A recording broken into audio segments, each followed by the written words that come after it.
Welcome to Political Hitman on Israel News Talk Radio. Want to connect with Howie? Email him at howie@israelnewstalkradio.com. Now here's your host, Howie Silberger.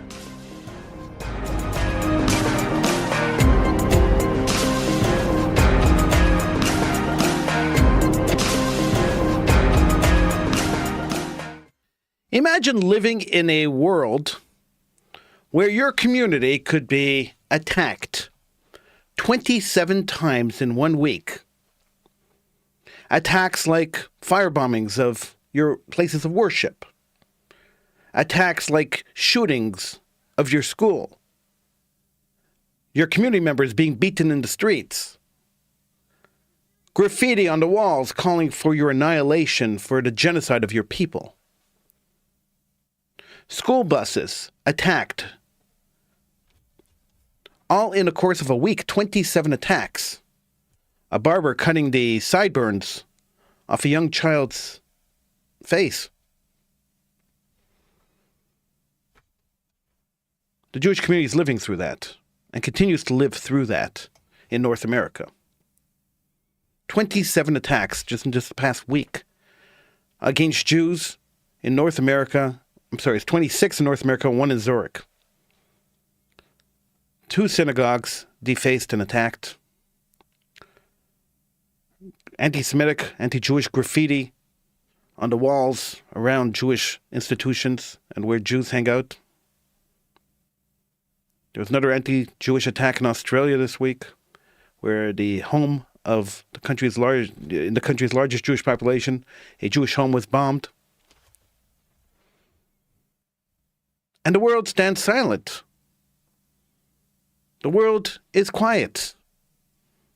There's no outrage. Nobody cares. What's amazing to me, and what's totally baffling to me, is that if this happened to any other community, aside from the Jewish community, there would be riots in the streets. People would be screaming and yelling for politicians to find a solution. Vigilante groups would rise up and say, we're not going to take this. This is not an acceptable situation for us or for anybody. Leftist human rights organizations would be screaming and yelling.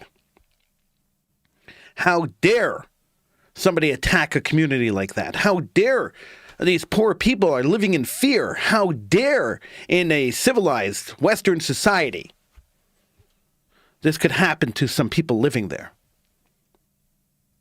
If any other community had to live through these kind of attacks and had to live in the fear that the Jewish community lives in, the entire world would be up in arms. Just remember, just a couple of years ago, there was an incident where a fentanyl-ingested man, a man who was overdosing on fentanyl, was beaten by the police. And that resulted in 3 months of riots in the streets and destruction and death of people protesting the attack on George Floyd. 3 months of riots in the streets saying, we're not going to take this anymore, it's enough. Yet 27 attacks on the Jewish community in a week around the world, 27 attacks. And not a whisper, not a whimper. Human rights organizations are unbelievably quiet. How is this possible? Are Jews subhuman? It seems that that's the case. That the world is viewing the Jews much like the world viewed the Jews in the 1940s. As subhuman, as expendable, as guests, as pests, as rodents that have to be exterminated. In Toronto, Ontario, the Chaya Mushka School, it's a Lubavitch school in Toronto, Ontario, has been shot at 3 times in 14 months.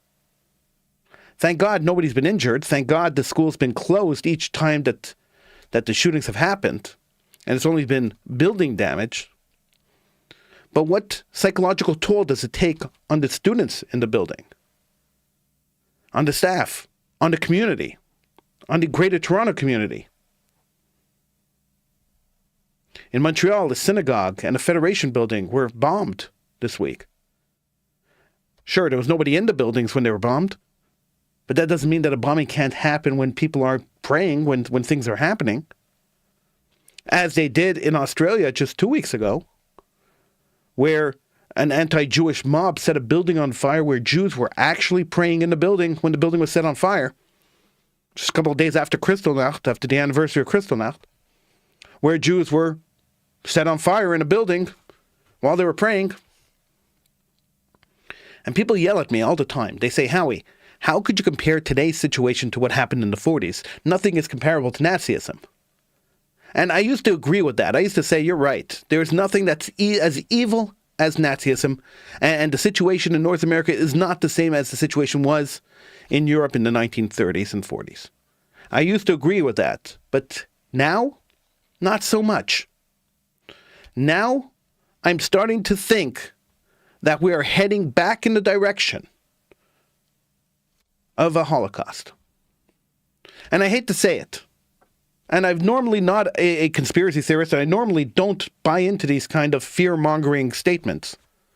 But 27 attacks on the Jewish community, and not a sound, a peep, not an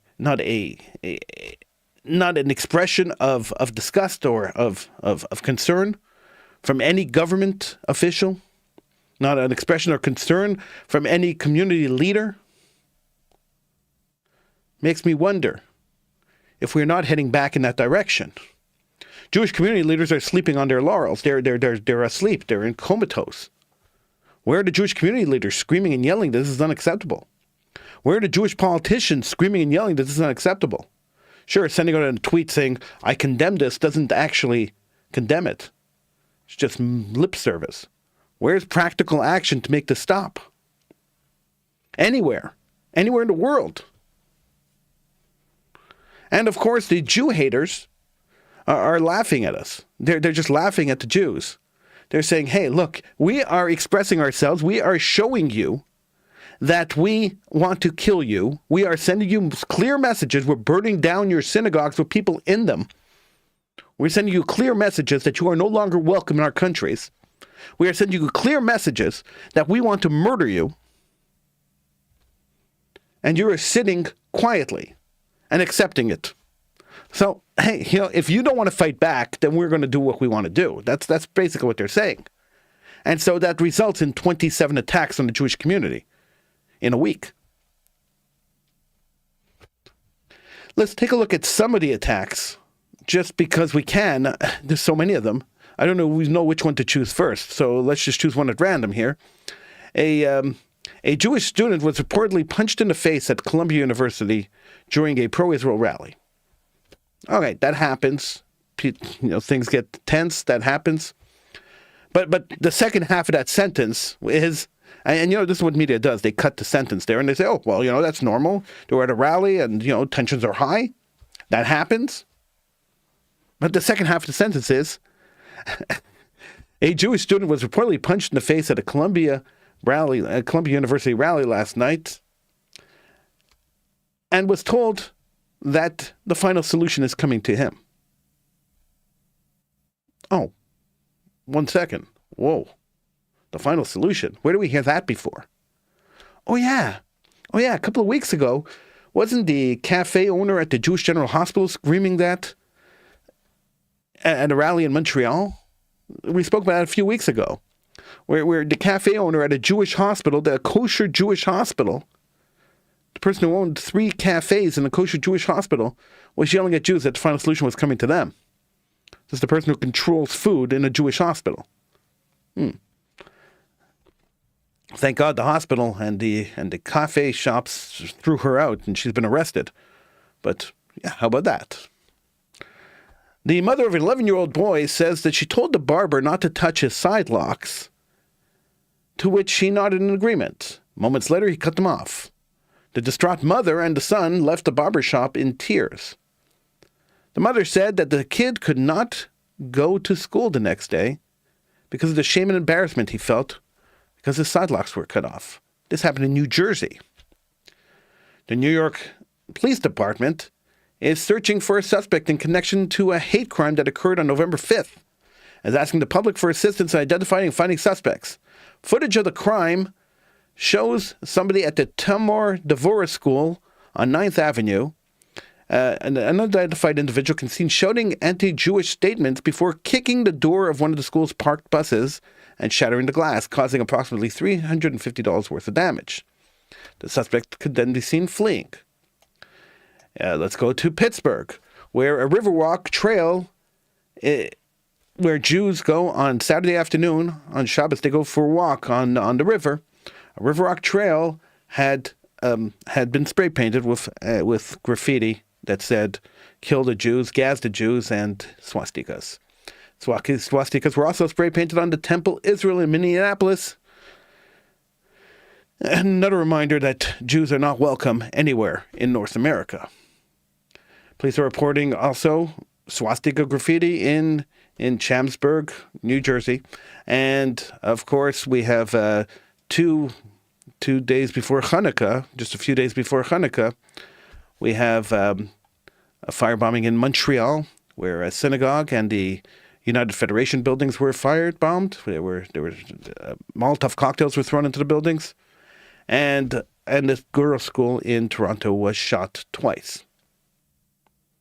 And there's plenty more on that list. So you could just look up the list. There's plenty more on that list. There's no lack of incidents of Jews being attacked and Jews being shot at and Jews being beaten and Jewish property being destroyed in North America. The land of the free, they say, the home of the brave.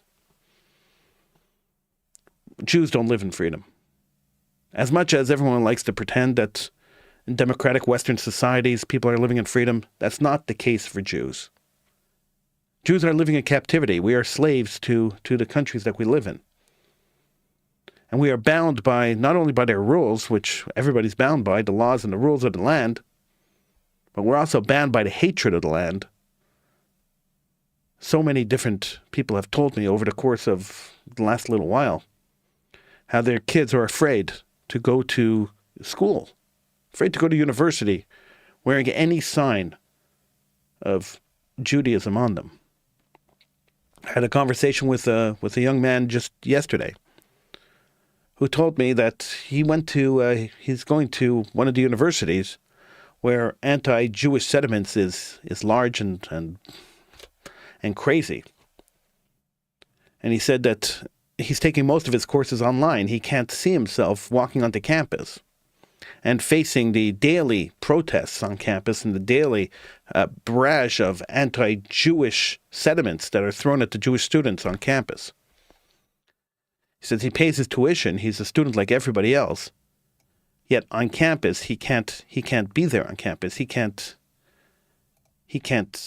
survive on campus as a Jew, as an obvious Jew. I spoke to people who tell me that when they go onto the streets, just walking down the streets of any major U.S. city or any major Canadian city, they cover their heads, they put on baseball caps, and they hide anything that's visibly Jewish because they're afraid. And how could they not be afraid when there are 27 attacks on the Jewish community around the world in 1 week? They have every right to be afraid. And the governments of those lands have the obligation to protect their citizenship. They have the obligation to ensure that people walking through the streets of their cities and their towns feel safe, no matter who they are. We hear about the melting pot. We hear about multicultural societies. We hear about minority rights. We hear about this all the time. This is what's the mantra of the left, screaming and yelling that everybody has to be accepted. If you're transgender, if you believe you're a horse, we have to accept your belief that you're a horse. We have to accept that. We have to cater to everyone's whims and everybody's desires and everybody's delusions. Yet, when it comes to Jews, it seems that it's a black hole. It seems that nobody cares. It seems like the Jewish community doesn't matter. They don't fit into the minority rights. They don't fit into the melting pot. They don't fit into the entire multicultural society that the world is trying to create. So when hatred is expressed against the Jewish community, when Jews are the victims, it's irrelevant. Now, we could go backwards a couple of months, go backwards about a year, October 7th. And I know everyone says, oh, October 7th, how could you keep talking about October 7th? But October 7th was a watershed moment for the Jewish community. The people who were living in the delusion that Jews were accepted in society, people living in the delusion that Jews had melded into Western civilization, whether it be European civilization or American civilization, had a rude awakening on October 7th. And the months and months and months that followed October 7th last year. October 7th proved beyond a reasonable doubt, and if that is the baseline of proof, of evidence, October 7th proved beyond a reasonable doubt that the hatred expressed against the Jewish community, disguised as anti-Zionist hatred, was actually anti-Jewish hatred. The protest that followed October 7th, the media narrative that changed the victim into the aggressor, was so profound and affected the community so profoundly and affected the entire world Jewish community so profoundly that I think even the crazy leftists that actually believed that Jews had melded into society, and remember, in the 1930s, you had Germans who had totally assimilated into society and were shocked when the Nazis came after them. Hey, I'm more German than I am Nazi. Why are you bothering me? But the Jews that are more American or more Canadian or more British or French or whatever were severely shocked when they realized that the anti-Israel rhetoric, the entire anti-Israel movement, wasn't actually an anti-Israel movement. It was an anti-Jewish movement. That the state of Israel was just being used as a proxy for the Jewish people. And October 7th shattered that illusion. Because if you think about it logically, if you think about it in any sense, in any semblance of logic, you'll realize, and it doesn't take very long for this to happen, the realization to come in, that the attacks on synagogues and Jewish schools, the attacks on Jews walking down the street in New Jersey, the cutting off of the sidelocks of Orthodox Jewish boys in Connecticut, this is all anti-Jewish, not anti-Israel. And if you want to draw the line and say political is political and religious is religious, fine, I have no problem with that. If you want to protest the state of Israel, stand in front of the Israeli embassy and scream at the ambassadors, that's fine with me. If you want to stand against the state of Israel and stand against the policies of the state of Israel, I have no issue with that whatsoever. Everybody has a right to their political opinions. Everybody has the right to disagree with other people's political opinions, and countries' actions have to be held accountable for their actions, and I have no problem if you want to do that. But the complaints and the attacks on Jews in the name of Israel, in the name of Palestine, were against Jews and Jewish institutions, not against Israeli institutions. And that is terrorism. When you attack a civilization of innocent people for political motives, that's the definition of terrorism. And there are no politicians out there that are willing to call this terrorism. No politicians out there are willing to say that this is a concerted effort paid for by many of the leftist organizations to terrorize the Jewish community, to wreak havoc and terror on the Jewish community. Now, how is attacking a synagogue in Toronto or Montreal? How is firebombing a Jewish Federation building? How is shooting up a school in any city going to liberate Palestine? How is that going to help liberate Palestine? If that's the goal of these attacks, if that's the goal of these protests, how is attacking a community going to liberate Palestine that are being allegedly oppressed by the Israelis. Attacking the Jewish community has nothing to do with Israel. Israel does not represent the Jewish community worldwide, and the Jewish community worldwide does not represent Israel. And so attacking the Jewish community is exactly that. It's an anti-Jewish act. It's a hate crime. And it's not a political expression. Attacking a military outpost of the State of Israel, attacking Israeli politicians, attacking the embassy of Israel or the consulates of Israel, that is an attack on the country. Attacking Jews living in Canada, in Toronto, in New York, in Connecticut, New Jersey, in Riyadh, that's an attack on a people. And the two are not related. Even though you want to pretend they are, they're not related. Attacking students on campus is not going to free Palestine. But what it does is terrorizes Jews living in the cities that these people are being attacked on. I know people who walk down the street on a Saturday afternoon in neighborhoods that are predominantly Jewish, who are looking over their shoulders because they're afraid of anything that's going to come up behind them. They're afraid of anything that's going to happen. They're afraid that somebody's going to sneak out of the corner and stab them. Now, I know this is the goal of globalizing the Intifada. The whole idea of the Intifada was to terrorize the Israeli population, and it worked. The Intifada worked. It terrorized the Israeli population. The indiscriminate killing and the random attacks on the Jewish people, on the Israeli people during the times of the Intifada in the early 90s and in the late 90s, it worked. It worked, and people were terrorized. People were afraid. And globalizing Intifada is exactly what's happening. It's random attacks on Jews for a political purpose, which is the definition of terrorism. I repeated it twice, I'll repeat it a third time.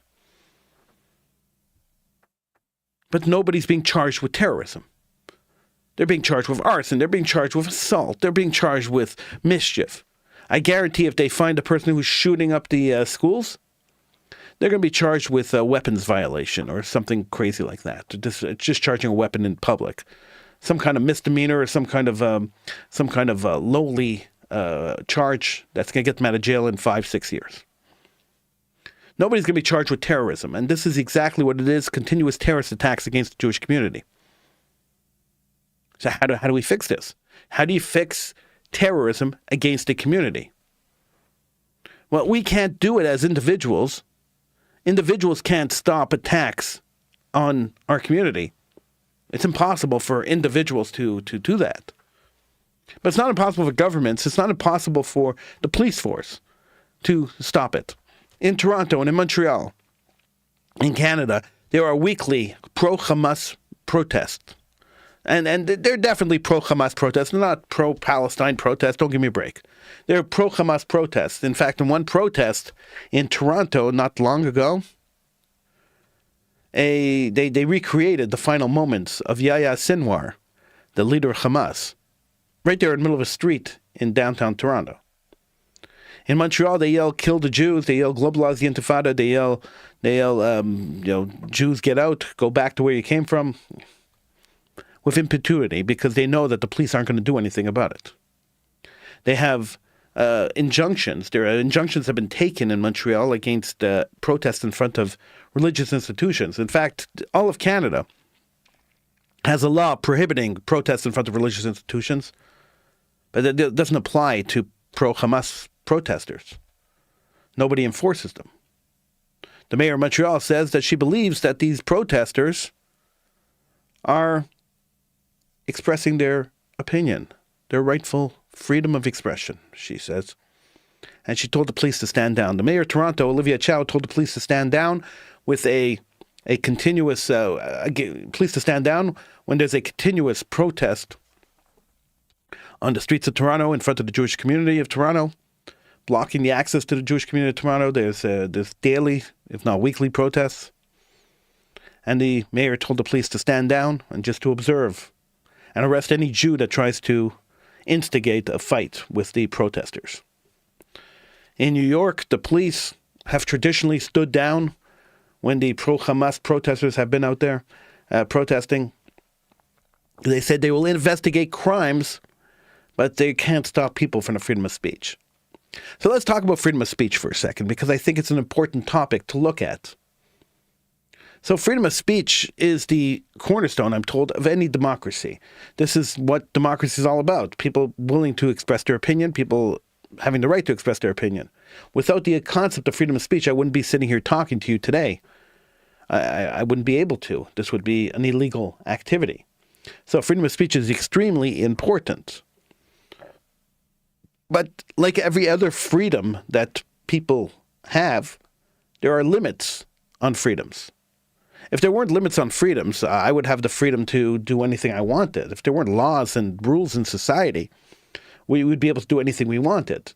So theoretically speaking, if there were no rules or laws, you could basically go out and kill somebody and eat them. It would be perfectly legal. I mean, who would stop you? Why would they stop you if there are no laws? But we don't do that, and humanity doesn't do that because we've instituted both moral laws, we've instituted societal laws, we've instituted country laws that prohibit people from doing certain activities because they are harmful to other people, they're harmful to themselves. And some of those restrictions include inciting riots, inciting hatred, inciting genocide, which have been embedded in laws right across the lands. Because we've learned from history that unbridled freedom of speech is a recipe for somebody getting killed or somebody creating some kind of army to go and destroy things. And so freedom of speech has been curtailed. In most cases, freedom of speech has been curtailed. Try to get up on a university campus, try to get up anywhere, and yell, let's re-enslave the blacks.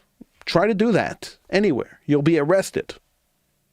Because that's not appropriate talk. That's not talk that you could do, be allowed to do, and get away with it. The politicians, the community leaders, they would be outraged. There would be riots in the streets. Yet there are imams who run churches right across North America and Europe that get up on a weekly basis in their church and in public at these rallies, these pro-Hamas rallies, and yell for globalizing intifada and yell to destroy and kill the Jews. And they're not arrested. They're allowed to do that. So even with these restrictions on freedom of speech, the only people who are restricted from freedom of speech are the ones who aren't yelling for the killing of Jews. The ones who yell to kill Jews or to hurt Jews or to destroy Jewish property, they're allowed to say whatever they want. And nobody stops them anywhere in the world. Nobody stops them. Now, I'm not being a crybaby. I'm not being I'm not being a kind of guy who's a victimized guy. I don't feel victimized at all. I actually accept reality. I recognize and I accept reality, because I know that people are going to say to me, "Oh, you're just playing the victim," but I'm not. There were 27 attacks on the Jewish community in the last week. That's not playing victim. If I go back a week before, there were 40 attacks on the Jewish community a week before. And if I go back a week before that, and if I go back a week before that, it varies between 12 and 40 every single week since October 7th. So am I playing the victim? No. My community is the victim. We're not playing anything. This is not a game. We don't believe in playing games. We understand what's happened to us in the past, and we understand what could happen to us again. There are no games here. It's not a toy. We're not toys. We don't go back into the box at the end of the day. We know. We've lived through it time and time again over centuries. We see the trends. We understand the trends. We understand history. And we've made a decision as a community that we're not going to deal with it anymore. We're not going to put up with it anymore. We're not going to tolerate it anymore. That was the whole mantra of never again after World War II. And we've heard it my entire childhood. It's all I ever heard was people yelling, never again, never again, never again. And then allowing it to happen again and again and again. Never again has become an empty promise. We used to believe, our Jewish community leaders, that they were there to protect us. But I become very cynical when it comes to Jewish community leaders. In North America, in Europe, Jewish community leaders are chosen by the size of their pocketbooks, not by their strengths, not by their leadership skills, not by anything else. They're put into leadership positions based on how much money they could donate to the organizations that they are part of. And that, to me, is a corruption of society. That, to me, is a horrific result of assimilation, where monetary contributions become the most important thing. And people who could actually help, and people who could actually plan, and people who could actually work to save the Jewish community are ignored. They're pushed aside. They're forgotten. This is the issue that we run into. And this is the way the Jewish community is facing these attacks, these constant attacks. The reaction of the community is not based on defense. It's not based on trying to save the community. It's based on what kind of statement can we make that's not going to impact us monetarily. I say, forget the money, forget goodwill, forget everything. Protect the citizenship. I don't care what my enemy thinks of me.